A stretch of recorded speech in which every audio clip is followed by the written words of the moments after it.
Plus 66 tezlikka kelayotgan jarimalar juda jonga tegdi. Hozir ham bitta jarima keldi, u ham 66 ga kelgan.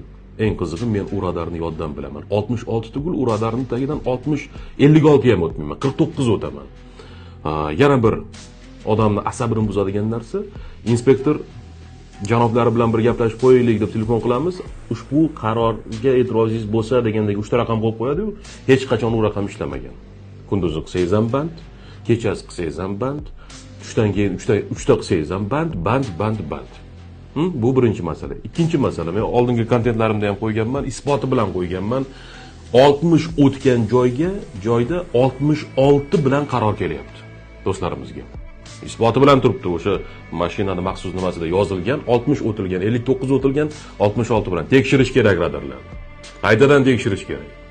Bu xalqning sho'rini quritib yuboradi. Eng yomoni ball yozilyapti. 8 marta jarimaga tushsangiz 4 ball, yana 8 marta tushsangiz 8 ball bo'ldi.